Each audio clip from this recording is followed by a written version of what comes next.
Welcome to the Whiskey Vault. I'm Daniel. Rex. This is a gift from magnificent bastard Eric Griggs. Eric Griggs, you magnificent bastard.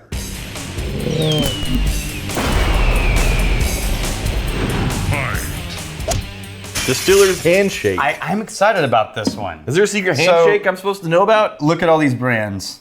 Cedar Ridge, Templeton, Mississippi River, Cat's Eye, Blaum Brothers. Yeah, so these guys all got together, Oh, they made like a blend. blended a whiskey, Yeah.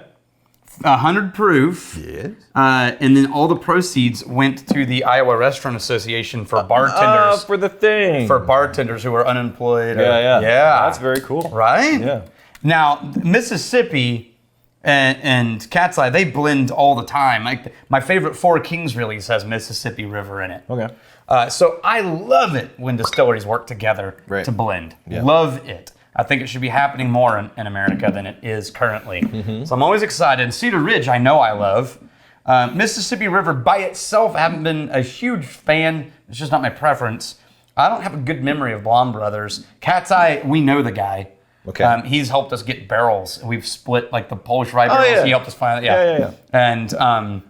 And Templeton Rye, they were the ones who got busted for sourcing and my mind's going blank on Cat's River. It's Gene. That's what it is. Gene Nassif. So. Wow, that is weird. Hold on. It's interesting because I get like a kind of like an artificial vanilla. Yeah. But then you keep going back to it, and that curtain gets pulled back, and you find a whole nother layer. I think Gene was behind this. Okay. I think he's the one who spearheaded this. Sure. So it's like an artificial vanilla, and now behind that, There's a musty antique note though. I keep using the word antique. I need to come up with a better word. It's dusty. so antique. Like I'm not sure how, to your point, accessible that note is. Yeah. Because living in Central Texas, the antique store smell. Oh yeah. Well, see, the thing is, in England, that's just called furniture. Right. Yeah. Right. Yeah.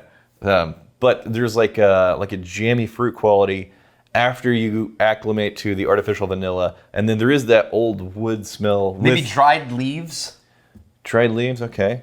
and dirt. Yeah. Honestly, my first approach to the nose, I liked it 1/5 as much as what I'm getting right now. Mm-hmm. The very first approach, like artificial vanilla, I was like, It just man, jumped out as sweet. I've even had that note in like some cheap Canadians.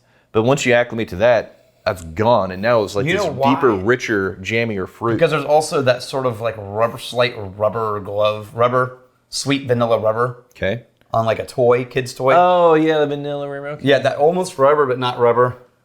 I don't know. Now I'm starting to get some fruit. See, I think I'm about 15 seconds ahead of you. Peaches.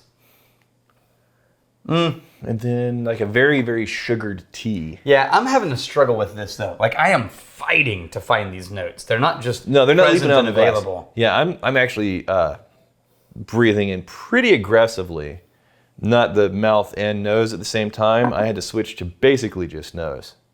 100 proof. Oh, okay. Oh no. It's simpler. Yeah, okay, so it did this thing that I was really hoping I would. So blending this disparate level of things into one bottle, It was very simple. there's always a risk. Yeah. And that is what Nim and I always call blend collapse. So whenever you have all of these competing flavors just kind Yeah. of neutralize each other and it becomes kind of simple. And it will while you're blending, it'll happen all of a sudden with like a one drop of something, and the blend will go from complex and nuanced and all these things to like, poof, like just flatten out. Like a cascading effect of things Yeah. just canceling each other out. And so there's mid palate Yeah. is flat on this, like almost a flat soda, but it's held up on both ends by this high proof burn and this kind of oaky wood tannin character. So the sweet quality that is there, it is a simpler sweetness that I have had with, it's like some baking spices, and you know what? I actually read ahead. Somebody said granola here. That's something that we always. And we're stuck with it. It's like, well, I think I'm projecting a little Yeah. trace of granola, like the sweetened grains, a little honey in there. That, you know what it is? Taste it again, and I experienced this blush of all of the flavors in the nose, spikes, and then flattens out and goes dry. You see what I mean? Shoo. So, yes, but my first sip, this is weird. This has happened both on the nose and the taste for me.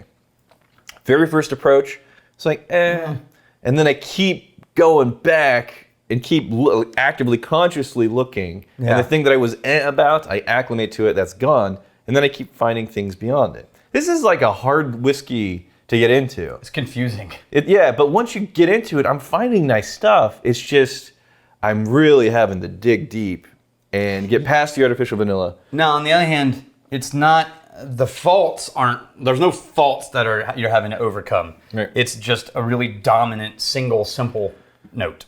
Yeah, well, I mean, you put that many different whiskeys into a bottle, you kind of go into it with the expectation of, oh, this is going to be multi-layered, a lot of things happening at once. It's going to be interesting finish and a flourish of flavors and accents. It's simpler than that. It's not, again, it's not bad. It's just the first nose and the first taste is like, oh, I'm not in love with it. The deeper I get into both, it's like, okay, I'm finding things that I like. Yeah. But I'm still not, head over heels. Oh, damn, that's amazing. Just some guy, 3612. Hey, Daniel, this comment is for you. Oh, okay, thank you. I feel like your current go-to tasting note is granola. Yeah, it definitely was. So we'll ignore the fact that I said granola earlier. You mentioned it in the last few videos, and just thought I'd give you a heads up. Also, thank you for getting me into whiskey. Jacob Staley. Once again, I'm not a whiskey drinker, but can't stop watching these guys. I may have to try some whiskey at some point. It amazes me the sense they get from smelling it. I don't like the smell or taste of any alcohol, but I'm probably just doing it wrong. No, you're not. You just haven't built the patterns. So if you want to, start slow and lower proof. Yeah. But yeah, glad you're here. I love that we can be ridiculous enough that even non-whiskey drinkers periodically show up and then hang out with us to stick around. Yeah. Going back to the nose, this is a different whiskey now. Yeah, now it's more of a classic. Now I'm getting more of like a brown sugar sweetness and an oak. You know what?